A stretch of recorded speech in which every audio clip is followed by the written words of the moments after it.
E te iwi ana a kārere tahi, e mihi atu nei tēnā koutou katoa. If you're Maori, you're more likely to be prosecuted than Pākehā. That's just one of the findings of a 2-year data investigation called Understanding Police Delivery. Despite being under 20% of the population, Māori make up 42% of suspects who are engaged with extra force. The information gathered will be used to teach new tactics for police to manage Māori, Pacific and other ethnicities with respect and safer engagement. Professor Khylee Quince co-chaired the independent panel and sat down with Jodi Ihaka to discuss the findings, the past and future of policing in Aotearoa. No matter who you are, so the centre of the kaupapa, if you like, is to make sure that no matter where you live in Aotearoa, no matter who you are, what your gender, sexuality, ethnicity, whether you're tangata whaikaha, if you have disabilities, that you receive the same level of fairness and service in your encounters with the police. Its inception was in 2022, so in the shift from the one police commissioner to another, and so Commissioner Andy Costa drew this kaupapa together, so this was his idea, and that was at a time when there was really global spotlight on the legitimacy of policing worldwide. It's in the heart of the Black Lives Matter movement. In the UK, the Met Police have been under the gun for over 25 years in terms of discrimination, racism and bias in policing, poor service delivery for certain communities. Commissioner Costa called together Tākim workmen, asked him to put together an independent panel. That independent panel, of which I'm a member, includes members of communities, advocates, academics, so a wide range of people from Pacifica, Rainbow, Māori. Over half of our panel is Māori, so people of the disability communities. So we are the independent panel. The other parts of the puzzle, we oversee research teams that have been contracted to do this mahi. So a number of research teams, an operational advisory group. That is a group of frontline officers from the top of the country to the bottom, and at different levels of seniority, different gender and ethnicity, so people that do all kinds of work in the police. So they kind of keep the research relevant in terms of testing. Is this going to work? How hard was it to get to the point where you are actually working with the police to drive change? It's probably fair to say that when we first came together in 2022, there was sort of mutual suspicion and distrust on both sides between the police and non-police members of this real group, and that was really physically obvious at our first hui of, there would have been 80 people or so together in a large room in Pōneke. Police were all at one end, non-police at the other. You couldn't have had a more stark metaphor for, we don't know you, we don't trust you, do we want to work with you? And so it's taken a fair amount of time, but as I said, guided by, Māori values, kaupapa Māori research methodology. It's a really high trust working relationship. But with a healthy amount, I want to make quite clear that we haven't been captured by the police. We are independent, so, we need to maintain our own independence and street credibility. What makes you think that you can actually decolonise the police? Good question. So for one, we're thinking about, as we are across the sector in many, many fields, we're thinking about mokopuna decisions. We are a changing demographic. In 20 years' time, as we know, the census data tells us this country is going to be a lot younger, a lot browner, more non-Pākehā people. So the systems that have underpinned policing for a century and a half probably aren't going to be fit for purpose to, police a different population in a generation's time. So that decolonisation is going to happen by way of demographics, if nothing else. But the train's already left the station. This is them getting ahead of the game and front-footing that to say, actually, we've already seen some of the mamai that has been caused by ineffective or inequitable policing. Here's how you might want to start changing those things now. How racist are our cops on the front line? This project hasn't looked at individual officer behaviour, and it's deliberately used the language of bias as opposed to racism, and partly I think that's because, a need to get buy-in from police. So that's outside of our kaupapa to look at to look at individual, interpersonal interactions, although the research reports are looking at individualised complaints, but the complaints which are about interpersonal interactions between citizens and the police. But the purpose of this kaupapa is to gather all of that data together to look at the way in which not only the system allows people or enables people to provide feedback to the police, but for them to be able to change their behaviour as a result. There's no point in having a complaints box if nobody reads the complaint and there's no triangulation back to practice, There needs to be a system response where it feeds into training, it changes the manual, and it allows people to learn on the job. That's one of the other key learnings, I think, of this project, is to appreciate that what you learn in police college you may have learnt for 6 months as an 18-year-old, and you're now a 45-year-old duty sergeant. You need an opportunity for ongoing learning. So to have a work culture that allows people to change their behaviour and requires them to do it is really important.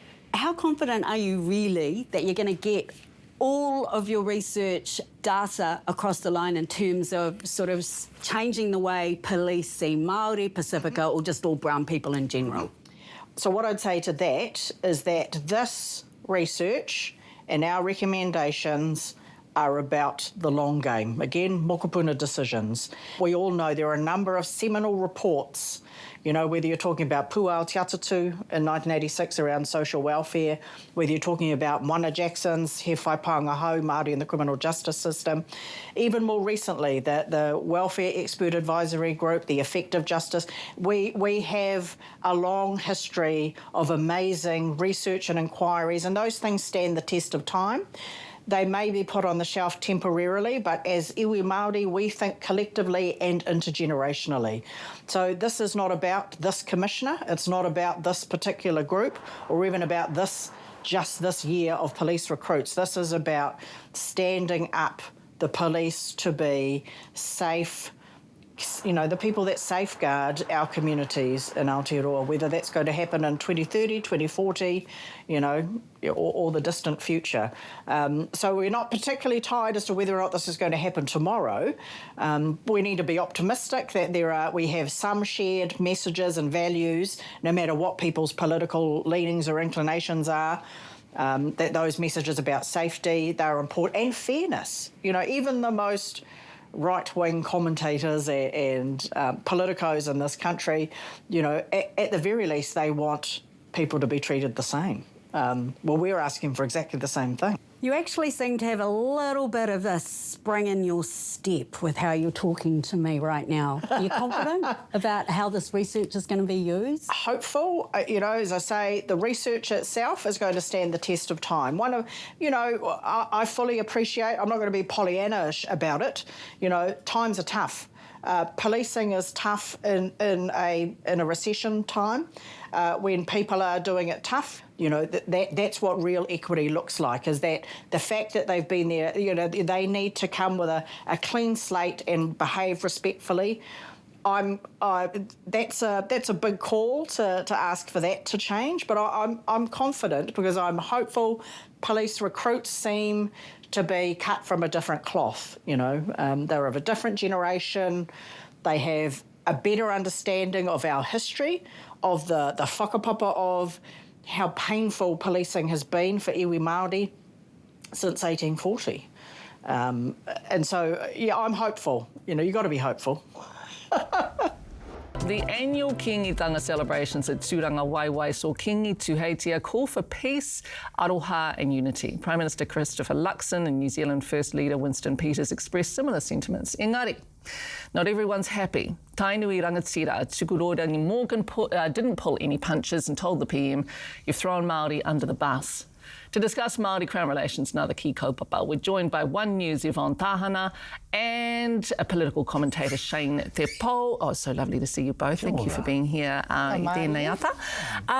Yvonne, the Kingitanga's had a really big year. What do you make of the organising that the Kingitanga has engaged in this year against the government?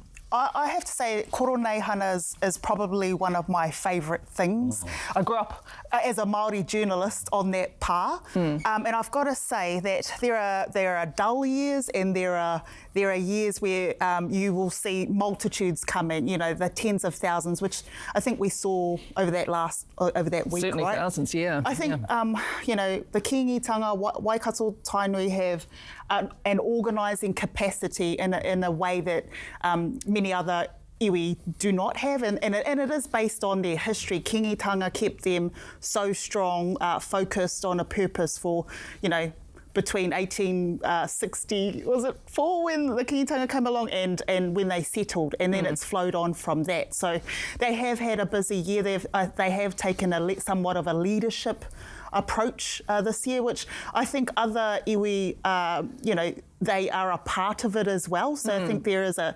sharing of responsibilities there. In terms of the, you know, I do think that if we think of a marae as drama, which we all know it can be, you actually think, I think that the King's speech, probably one of his best ever. Yes.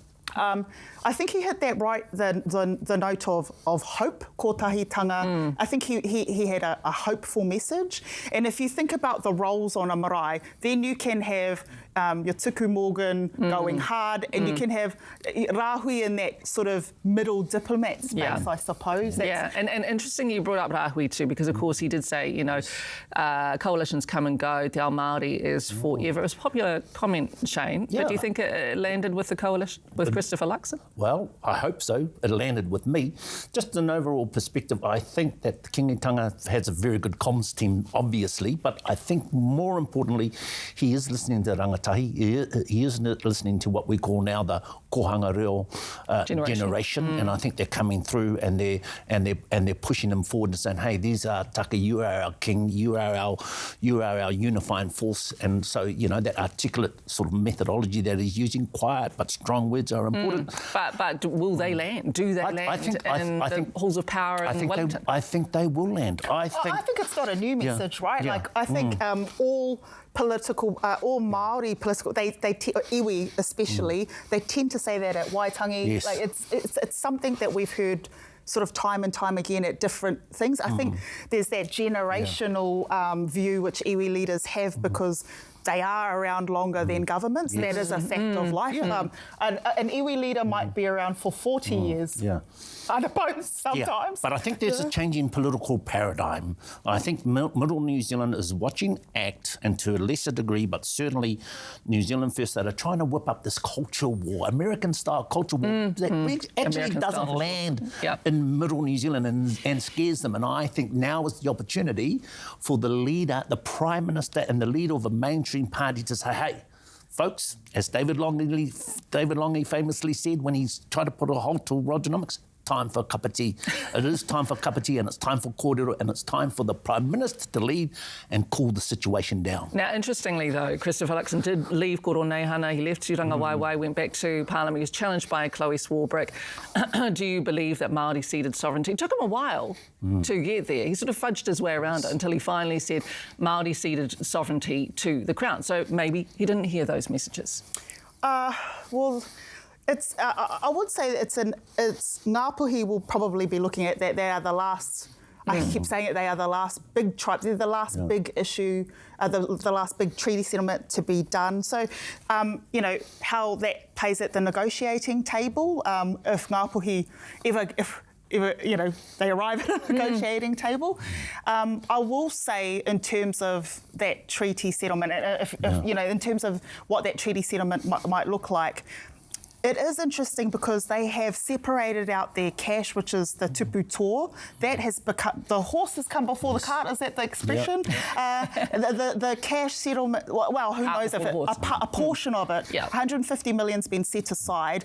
There's a job to be done. Tupu tonu is investing. You can see that they're doing the work, some of the financial work of a post-settlement entity. So before the settlement. Before the settlement. So I'm looking at that. They're giving disbursements at the moment. I haven't seen that the latest annual report is yet to land. But they have a starting point. They had a starting point of 150 million.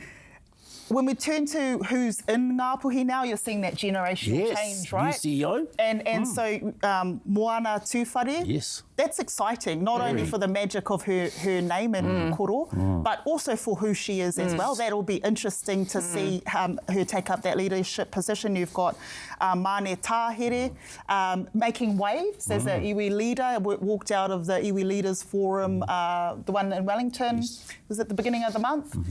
So you are seeing some younger people come through, and I will have to say, returning to Koroneihana, Julian Wilcox there, really, I'm seeing him, we saw the start of it at Waitangi this year. There's a real buzz around him. There's a real buzz around him, and it is because he is naturally charismatic. You watch him and you want to watch him speak.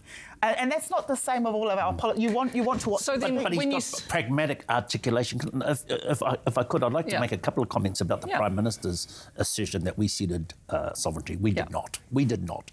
On the 6th of February 1840, there were about only 2,000 non-Māori living in New Zealand. And let's remember, part of the reason that the Crown wanted a treaty settlement was not only had a relationship with the Māori, but to try trying to wrangle the Pākehā in that we're causing a lot of trouble for them. So then let's go forward from that moment and let's ask again, and I do want to finish off our kōrero about Ngāpuhi as well, but let's just wrap this up around Christopher Luxon then. He goes back, he says we ceded sovereignty. So what does that mean in terms of what he said in Tūranga Waewae and his listening? Well, he avoided the question in Tūranga Waewae. He brought it back to Parliament. It brings me back to my main theme, that there are political stirring on the edges that will not do the National Party and do the Prime Minister any good, and he needs to show a bit of courage and leadership, and he needs to rein in particular act, because this is not the making of the National Party. This will be the beginning of the end, because politics is about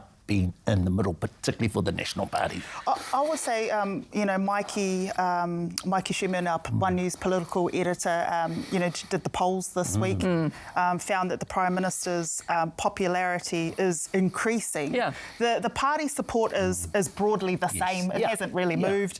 The second question, which Te Aniwa Hurihanganui did, our Māori Affairs correspondent, was around around tensions, and people believed that it was getting worse. Those were the twin stories that ran on that day. Yes. And if you look at that, that is an interesting place to be. New Zealanders feel race relations are worse yet. But the Prime Minister. So I wonder if it's a question of audience. Koroneihana v.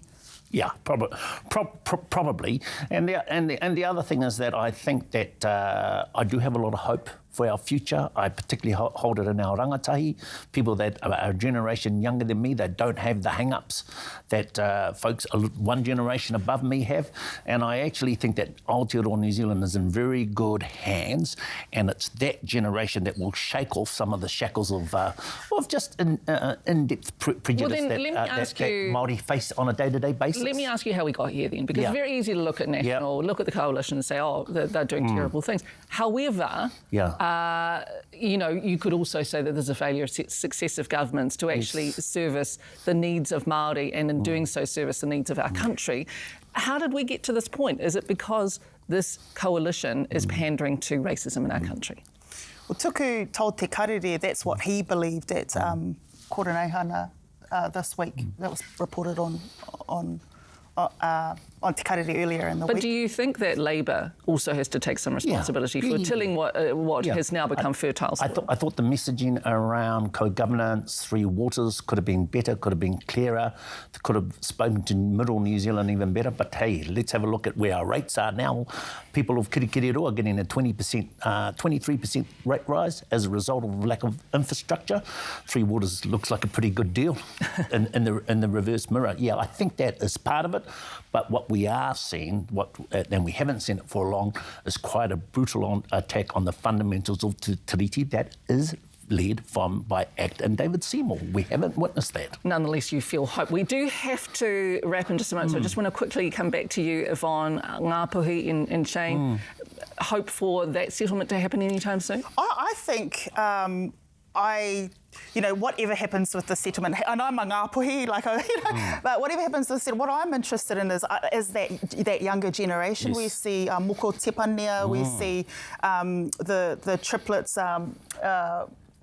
kapakingi triplets. We're seeing all of those younger people come through, and I think they are interesting people. They're doers, and I think, regardless of where a settlement happens, there are things happening in the north which make it worthwhile. Okay, it'll be interesting to keep an eye on that, and I'm sorry we have to leave it there because actually we could kōrero about this for quite a long time, couldn't we? Wonderful to have you both on the show. Ngā mihi nui kia kōrua.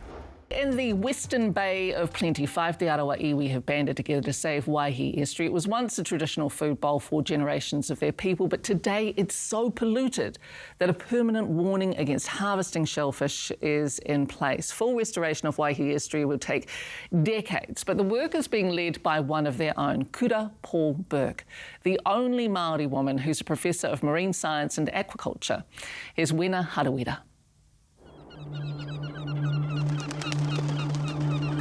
I te moana a toi, kai wainga ia Pākehā me make tū, te wahapū o Waihī. I ngā wā o mua, ka whakarau I ka maina iwi ki te mahi kai I konei. Heoi, kua rereke te āhua I nāia nei. Koinei tētahi o ngā wahapū tino whakapoke o te motu. Really hurts. We can't manaki visitors or manihuri that come to our rohe, that come to our marae. There's only one marae in this catchment, and it's our marae, Pākehā marae for Ngāti Whakehimo. In fact, we haven't had pipi or tuangi on the table for years. Hurts.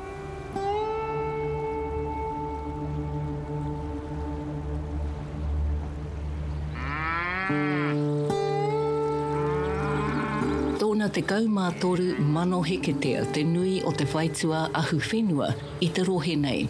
Tuku atu ai ngā para o ngā pāmu ki roto I te wahapū o Waihī. Kua kino rawa atu te raru I ngā rerenga para mai ngā uruhua rākau, ngā wāhi ahu mahi, me ngā nohoanga tangata. There's 4 awa or canals that run into our estuary. They're all straightened. They have no planting on them. That means that if you're further inland, any paru or any pollution that's coming off whatever you're doing, your activities, runs into our canals, straight into our estuary, because there's no filter. The rivers don't meander like they used to, because when they meander, like an S shape, when you're kids and it slows down on the bend, some of the sediment or the soil from the whenua drops out. And that's why the meander is so important. We're a raceway. So that pollution straight into our estuary. Me te aha, kua mimiti ngā ika me ngā manu. Kua ngaro haere te nana I te papa moana. A kua paitini hia ngā kai moana. Engari, kai te huri te tai. Ko te taru white, te hea mana o te wahapū o Waihī. This is a golden opportunity for us to reset. E rima ngā iwi pai pānga ki te wahapū, e noho ana ki te uepū.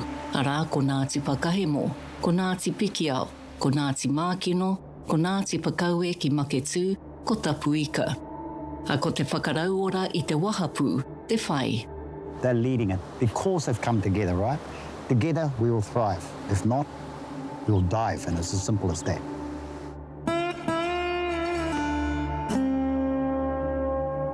Te kau miriona tāra, te nui o te pūtea, kua riro ia rātou, mo te kaupapa nei. I hoko rātou I tēnei pāmu, toru te kau heketea te nui, hai huataki I te huringa o ngā whenua katoa, e karapoti ana I te wahapū, hai ko repo. This kaupapa will invest in 160,000 new native plants in the wetland, in the wetland that we're going to develop and along those canals for riparian planting. As well as the planting, we will do 16 kilometres of fencing. We will co-fund landowners to be more better, sustainable participants on the whenua, and so we'll give them up to $18,000 to $20,000 from our project to help them to develop environmental plans for a more sustainable future. The farmers are happy to keep on producing, right? Productive land, but with a sense of environmental touch to it. The regional council are going to be happy because they're complying. The iwi are going to be happy because we're leading it out and we can see the future for our estuary. The drainage people are happy because we can alter drainage back into a natural state again. E whakamahi ana nā tikana pūtai ao me nā mātauranga Māori hei whakarauora I te wahapū. Pēnā I nā whakamārama a nā kuia me nā kraua o te āhua o nā kaimoana me nā wāhi mahi kai I nā rā o mua. It was beautiful, you know. I mean, I'd come out with my whānau, with my uncles, my kraua and kuia. We would harvest the kai. We'd bring in sugar bags of pipis. So they talk about yesterday, their pragmatic, experiential knowledge, mātauranga of yesterday as a child. We go down, dive it, map it all, where the species are today, how many, abundance, and the size range, and then their past knowledge with our present knowledge is what helps us to make decisions for the future. And salt marsh, seagrass and mangroves are some of the 3 most effective plants for storing carbon. They store them in their roots for millennia, hundreds and thousands of years. So what we're doing in this project, working with the Nature Conservancy and other Crown Research Institutes and researchers, we are monitoring carbon. What does it look like before we restore, during and then after? If it could be a kaitiakitanga approach where it's circular, where if it can draw revenue, could that revenue then come back to help us better manage and continue the restoration for our whenua, for our estuary? And we know as we proceed, it will be the case study to refer to nationally and internationally as well. That here is a people that can actually make the change, and this is how it's done.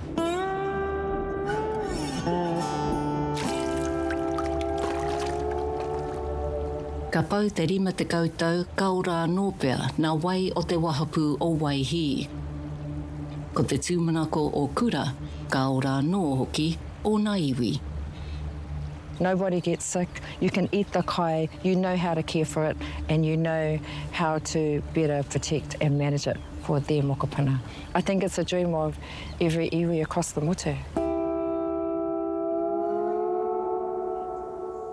Ka rawi. He tina ki runga he tā mori ki raro kia ora. Koutou katoa, that's Marae for this week. The team will be back with you next Sunday. Kia haumaru te noho, e tērā wiki.